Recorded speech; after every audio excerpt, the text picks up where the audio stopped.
The only problem with being a poet is eventually your life turns into a poem. My life has turned into a poem. My life is poetry. And the only problem with that is people fucking hate poetry. And as for poems, people can't tolerate a single verse unless you set it to music. And they like it okay, but usually for background noise. Usually, people don't pay attention to the lyrics. That's alright though, because I'm really just recording this right now for a few people. Not many people are going to see this, even if I wanted them to. And that's okay. I actually kind of like it better that way anyway.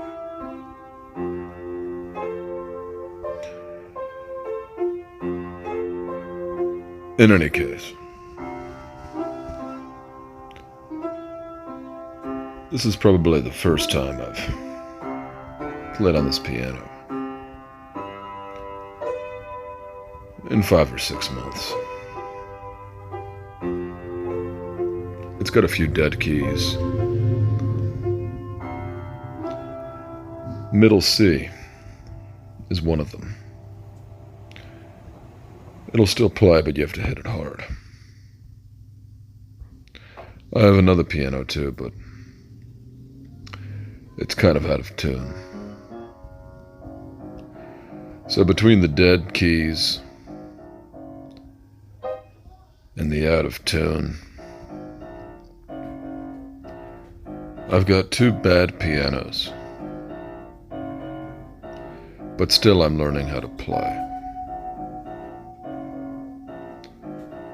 Because unless I can set the poetry of my life to music, I don't think anyone will listen.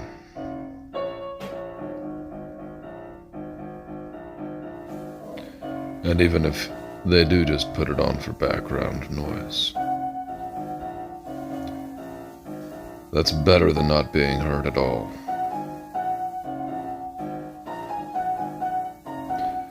Because when you're not heard, you can be dismissed. You can be thought of as not having anything intelligent to say. But when people put you on for background noise, they're at least saying to you, hey, I don't know what it is you're trying to say, but whatever it is, it's better than listening to the silence.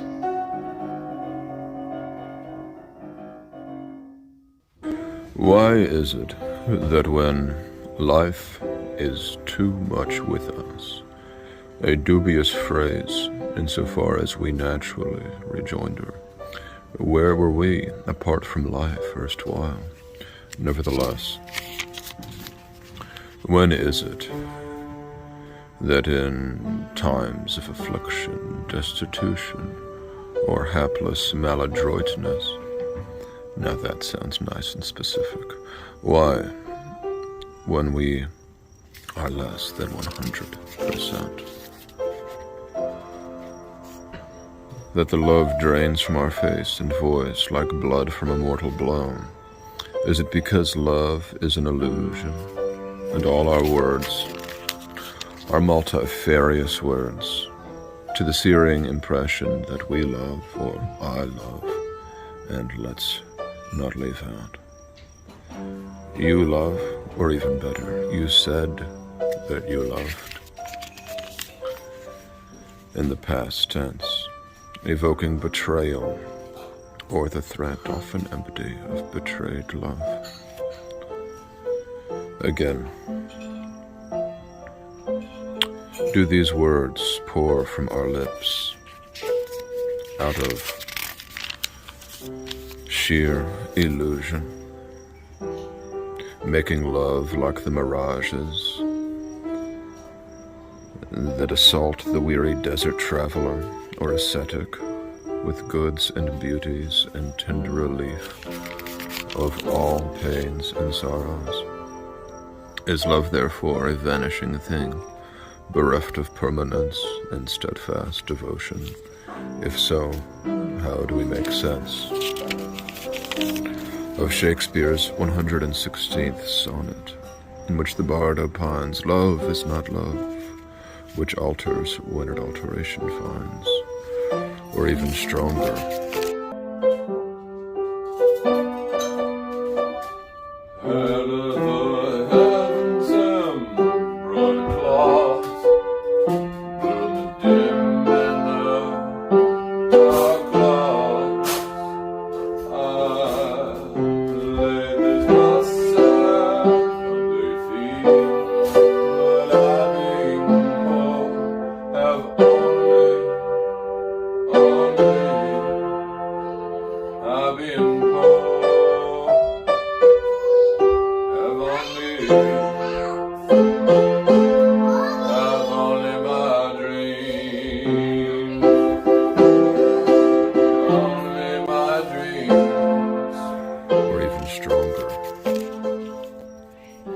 cresting that immortal scrap of love song's third quatrain. Love's not time's fool. Now, perhaps a skeptic might reply, that love is a rare Elizabethan Renaissance sort of love. It is real in a way modern man has lost the capacity to feel. A skeptic might reply that way. Were it not for William Shakespeare's concluding couplet, which states, if this be error, and upon me proved, I never writ, nor no man ever loved.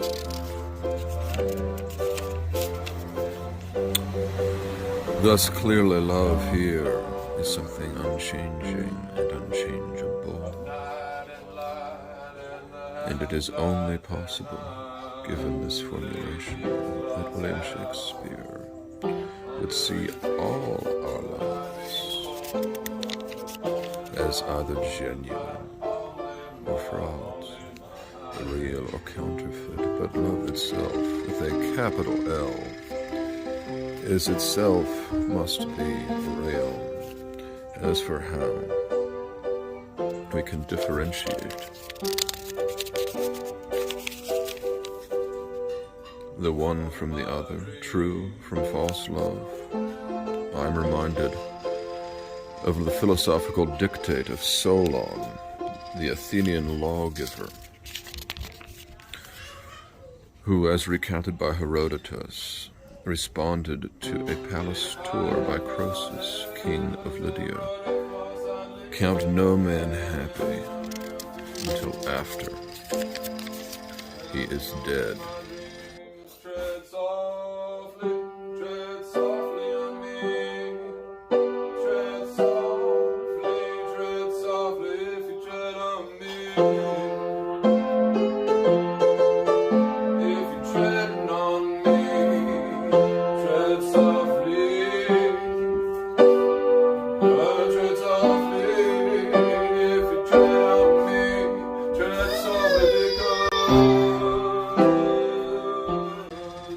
Is the same true of love, count none true, until it outlast all and persist until death.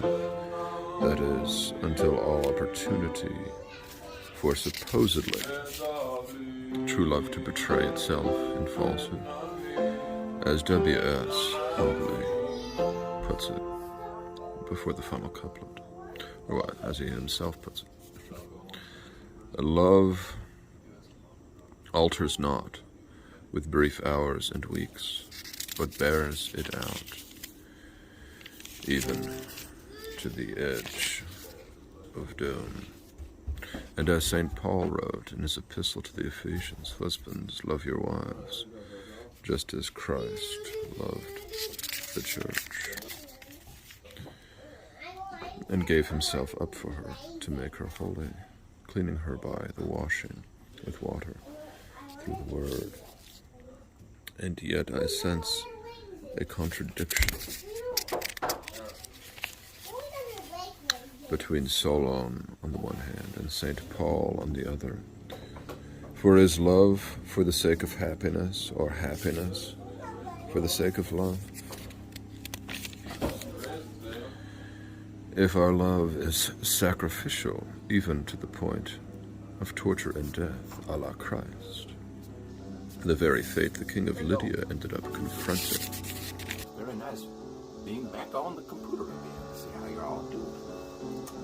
I just want to say one thing and one thing only. That perhaps several of us after that, but one thing is just this, everybody out in YouTube country. God bless it. God bless it.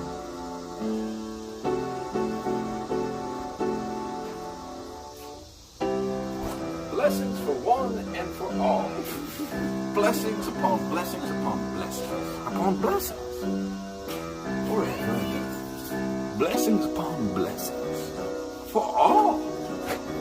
God bless every single one.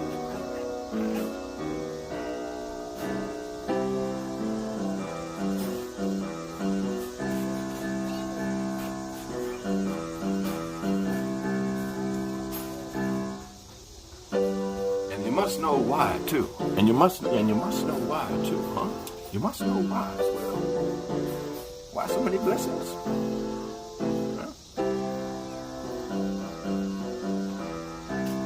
Because you need them bad, don't you? Every single one of you needs blessings. If you didn't need blessings, you wouldn't be here. All right, so let me explain one thing to you. Very simply, very briefly. Blessings don't just fall in the sky. You don't plant a blessing seed and grow a blessing tree and eat sweet blessings off of your blessing tree. That's not how blessings work. Listen up, class.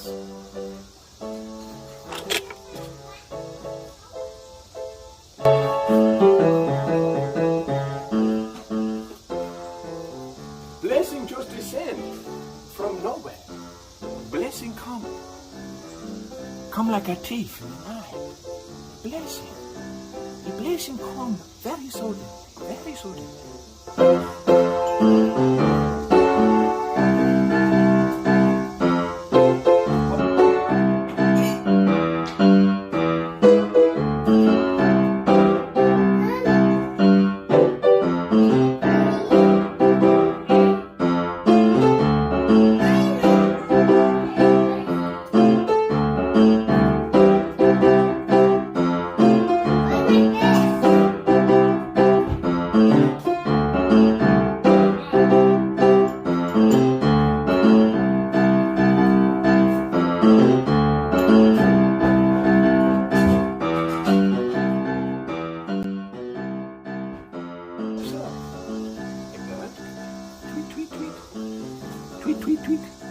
Tweet.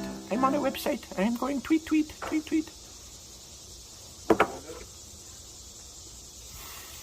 Now that was a performance. I'm giving you a long equation right now. There are going to be parenthetical personalities inserted throughout. And inside every parenthetical is going to be another parenthetical. And this is strategy. It ain't just theoretical. When I listen to that man not true. That man figment of imagination. That man like a little Tweety bird who crash and burn to a big fireball of feathers. What would that man like? You see, it gets complicated after a while, folks. It gets extremely complicated. Who's speaking? Who's saying? Who's knowing? Who knows what about the other? This is a drama about to unfold about a man on a mission. back from Hades. Colin.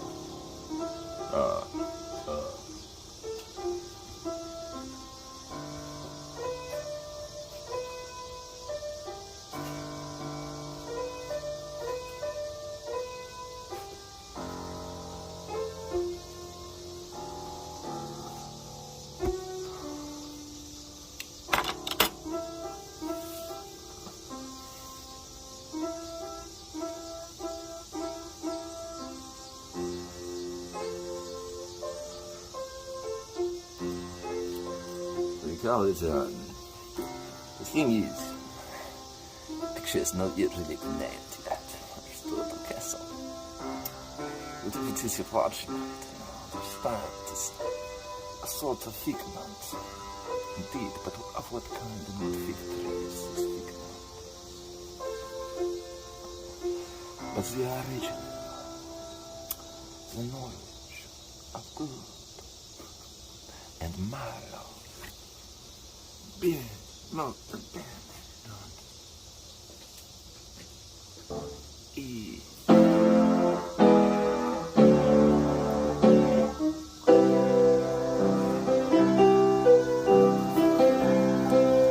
That's right. I'm back. Your narrator. Apologies for so many segues. Back to the matter.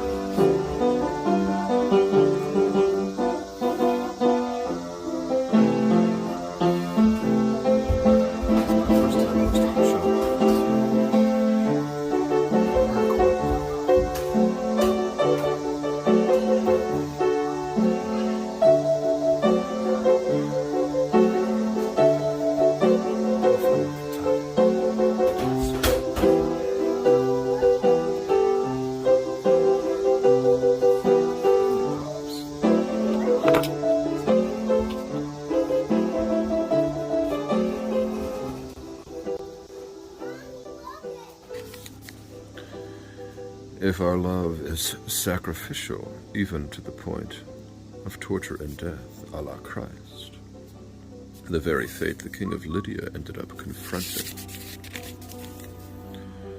after his defeat in the Persian War at the Battle of Thymos, where his city, Sardis, capital of Lydia, was laid siege, and he was lashed to a funeral pyre to be burned alive. Was the death of Croesus his happiness, coterminous with his love, if he had any, to accompany him along the road to ruin? Then why, according to varying accounts, did King Croesus escape with the divine aid of Apollo? And does such a divinely ordained conclusion to such a legendary and apocryphal biography simply signify death, or a death like Christ's own, which precedes his resurrection to eternal life? Is this a nonsensical question? What has Athens to do with Jerusalem? To quote Leo Strauss, to echo Leo Strauss. Or just maybe, does whatever glue of love that connects ancient pagan and ancient Christian, Athens and medieval Europe, or Shakespeare and us,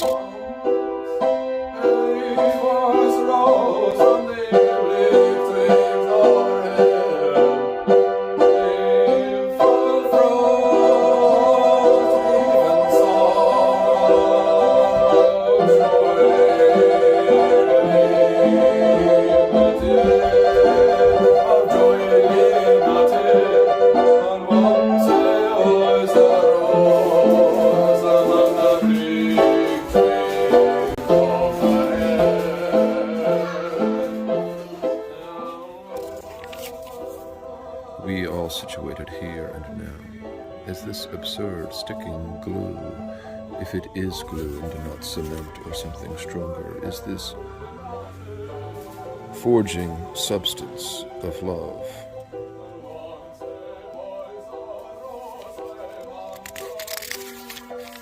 A thing that persists alongside whatever temporal happiness reassures and peace they occasionally enjoy. Or does love outlast human wickedness and cunning? Through the saving will of Apollo, Zeus, or let's be Christian about it, God the Father. If such divinely assisted love, as we now clearly call it, past cobwebs of Athens and Jerusalem, if such love outlasts all, even death, then very unlike happiness, true love is immortal and rests not on our own capacity, or lack thereof to love, but rather love outlasts our various attempts to betray or supplant it with false love. Therefore love that is true. Terrestrial things are far or nigh.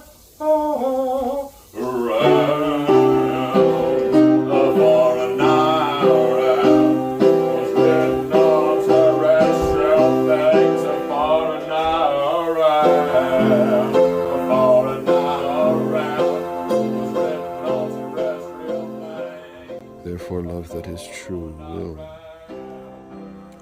always return to us, we who faithfully, outlasting faithlessness and despair, if we faithfully return our hearts and conjoin them to love, that is to God, a name we badly give, to a love surpassing true.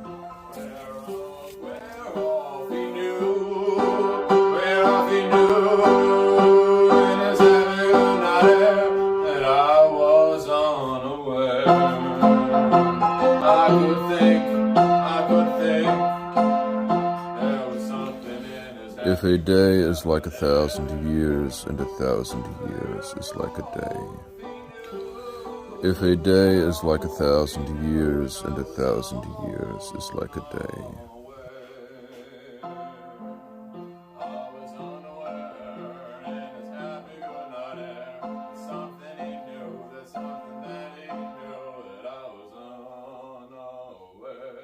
Perhaps that's why, as the years have passed, I have either too much or nothing to say.